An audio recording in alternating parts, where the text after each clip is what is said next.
So good morning, everyone, and welcome to the Bowling University studio here at the International Bowling Campus in Arlington, Texas.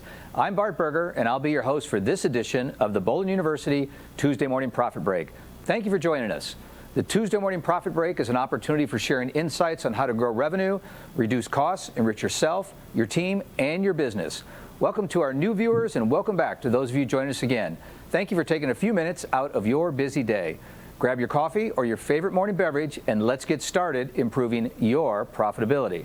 Now today, we're going to be visiting with one of the finalists from Shark Tank Bowling Style. We invited all of you to share with us your best league ideas from around the country for a chance to win $5,000. Then fellow proprietors from our League Development Committee selected our 6 finalists who presented their league concept to the Sharks at our recent Bowl Expo in Louisville, Kentucky. Now, this was so well received, we invited all 6 finalists back to join us here and share their league idea with you. Now, this morning, we're joined by Lucas Hohnstein. Let's take a look at his introduction from Shark Tank Bowling Style. Located in Dayton, Ohio, Poelking Lanes South is owned by second-generation owner Joe Poelking. Originally opened in 1976 as a 32-lane center, 20 lanes were added in 1978 to bring it to 52 lanes. With a recent remodel in 2015, the center now boasts 51 lanes with 43 traditional and 8 VIP lanes. The latest update took place in 2020 with a new game room. The center remains a strong league house with over 16 leagues during the fall season. The center has also served host to numerous state and national tournaments, including the 2019 ITC-ISC National Championships. In addition, they will host the 2021 High School National Championships. Presenting on behalf of Poelking Lanes South is their general manager, Lucas Hohnstein. Hey, good morning, Lucas, and thank you so much for joining us today, and congratulations on being selected as a finalist.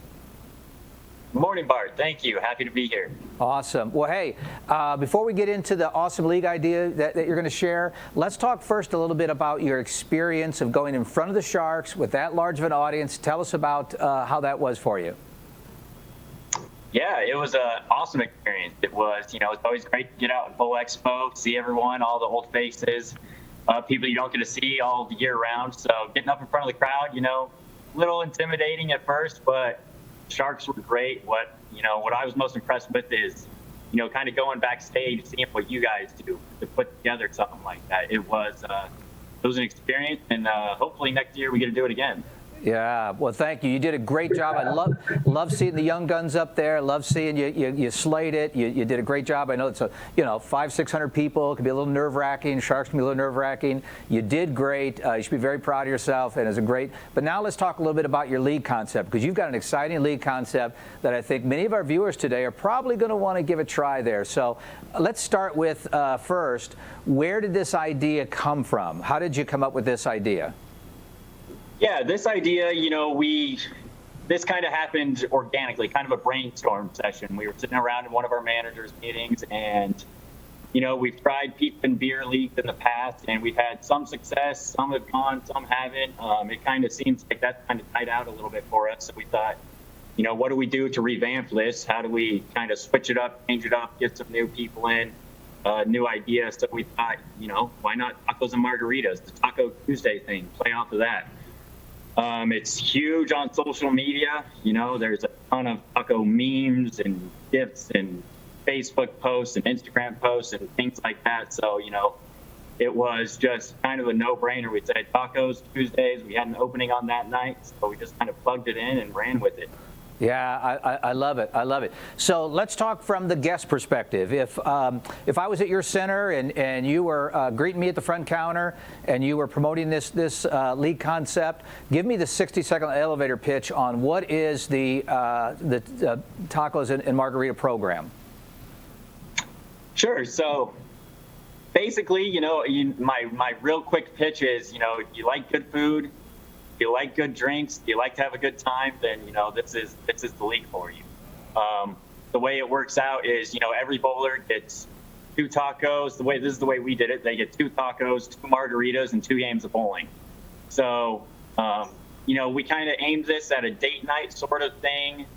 We've also had older moms and sons and daughters, grandparents. It really has. It kind of grew into, we even had a group where we had a mom and a son who was under the drinking age. He said, he's going to do the bowling, I'm going to do the drinking, and eat the tacos. So it's like I said, we're pitching it towards couples, anyone who wants some good food, good drinks, and a good time. Yeah, interesting.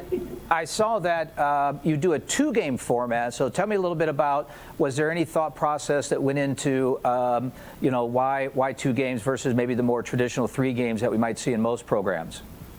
We did. The reason we went with 2 games first was to keep the cost down. If they're only bowling 2 games, I'm only going to charge 2 games of lineage. Second is, most of these people are not your serious scratch bowlers. They're not used to bowling 3 games. They think 2 games, it takes them around 2 hours, and they think that's perfect. So it kind of plays into time, money, and who we marketed this towards wasn't the real serious bowler. So they don't have it in their mind that a league series is 3 games. They bowl their 2 games, they have a great time, and so that's why we stuck with that.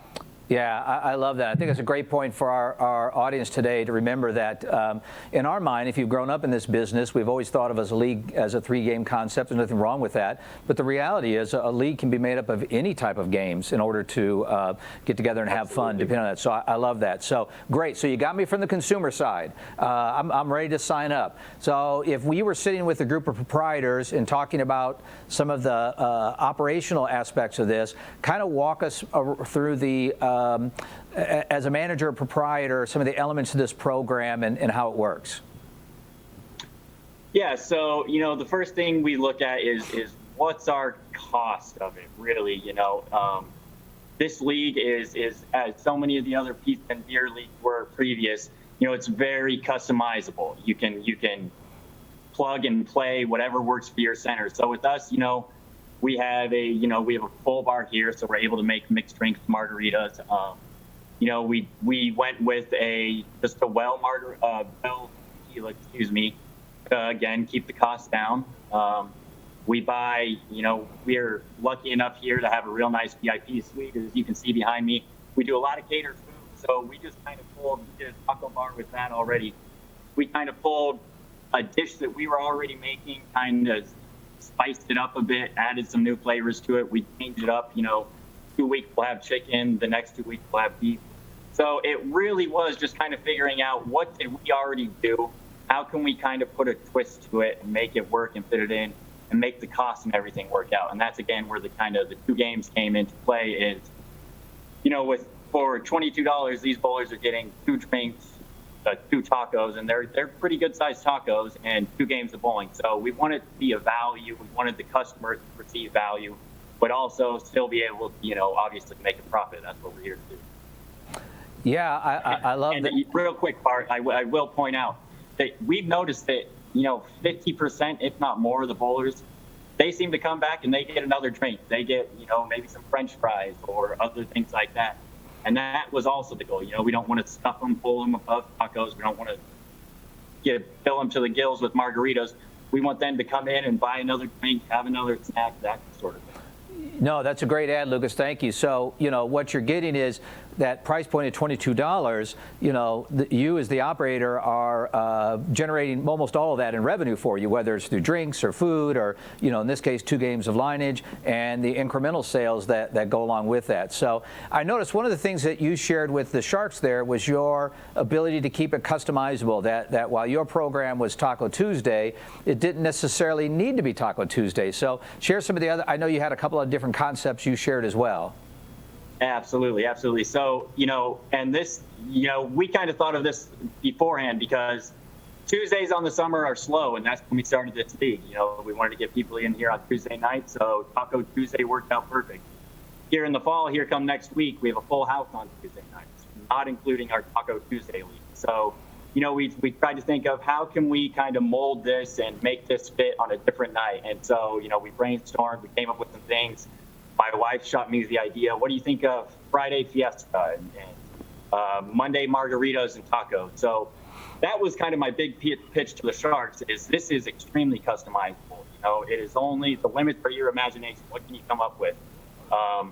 It's important to look at what you do, what you already have, so you can kind of work off that, build off that, and kind of go from there. You aren't starting totally from blank. Yeah, awesome. So let's talk about, you mentioned, profitability. So tell us a little bit about the results. How has the program worked? And I know this is a newer program. Tell me a little bit about your numbers this summer. Yeah, so it went fairly well. We had 10 teams in the summer. Luckily, we've turned a couple of those teams into our 35-week leagues here into the fall. So, that's obviously a huge goal is you get people in here for the short season during the summer, get them interested in bowling.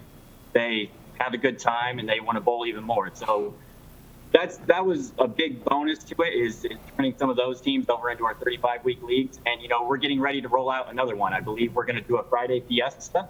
And so try to fill up our Friday nights. And like I said, this has kind of been a big hit. We've seen our summer numbers have all been up. So we want to keep this momentum going, roll it into the fall.